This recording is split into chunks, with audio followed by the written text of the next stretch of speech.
Good morning, good day, Church Day, Lord Day.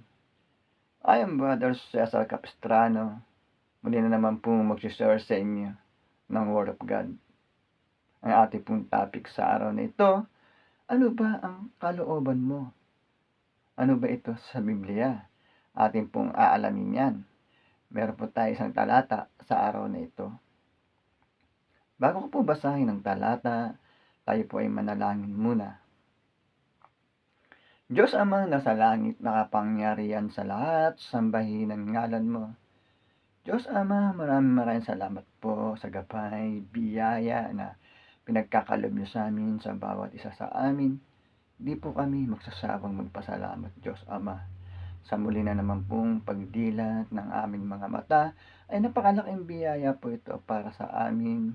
Magagampanan na naman po namin ang aming tungkulin para sa aming sarili, pamilya, trabaho, at patawad po Diyos Ama kung kami po ay nagkukulang po sa inyo, Diyos Ama.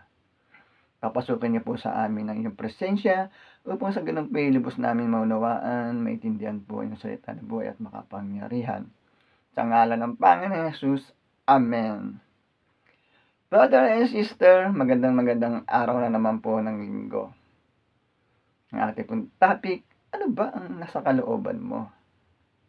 Ating pong aalamin yan. Akin na pong babasahin. Ang talata ay nasa Mateo chapter 6 verse 33. Verse 33. Ngunit pag makita ninyo ng higit sa lahat ang pagharian kayo ng Diyos at mamuhay ng ayon sa kanyang kalooban at ipagkakaloob niya ang lahat ng kailangan ninyo. Amen, brother and sister. Napakaganda po ng ating nabasa mula sa Biblia.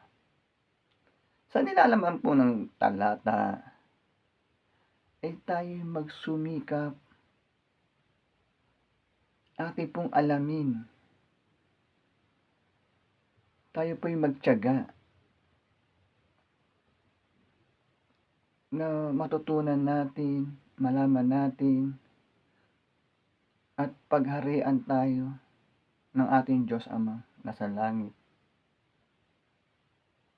Tayo daw po ay magsumikap na tayo po ay pagharian ng Diyos. Ang namumuna sa lahat ay ang Diyos. Diyos Amang nasa langit. Nang tayo po ay pagharian. Yan po ang nilalaman ng talata. Tayo po ay magsumikap, magtiyaga, alamin kung ano ba ang kalooban ng ating Diyos Amang nasa langit para sa atin na mga nilalang. Ano ba ang kanyang mga kautusan, babala. Kaya po ay magsumikap po tayo na tayo po ay pagharian ng ating Diyos Amang nasa langit. Siya ang nasa ating kalooban.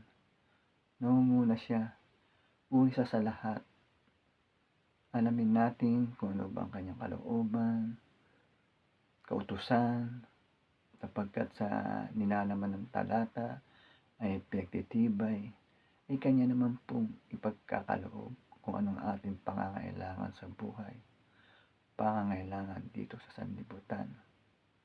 Hindi po tayo bababayaan ng ating Diyos Amang nasa langit kapag tayo po ay pinagharian na ng kanyang kalooban, naghahari na sa atin, nauuna na sa atin. Bago ang lahat ay inuuna natin ang Diyos.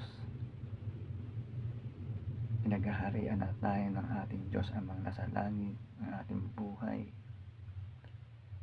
Ay pagkakaloob naman po ng ating Diyos Amang nasa langit kung ano po ang ating pangangailangan. Napakaganda po ng ating nabasa mula sa Biblia.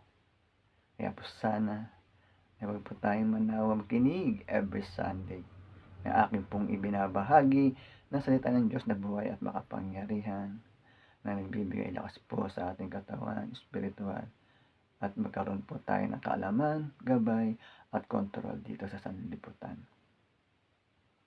Magtatapos na po yung ating topic, tayo po yung manalangin muli. Diyos Ama nasa langit, maraming salamat po. Nakapagpakinig na naman po kami ng iyong salita na buhay at makapangyarihan na nagbibigay lakas po sa aming katawan at espiritual. Maraming pong salamat, Diyos Ama. Sa ngalan ng Panginoong Jesus, Amen. Brother and sister, magandang araw na naman po ng linggo. Lagi po tayong mag-iingat at magdadasal. God bless to all.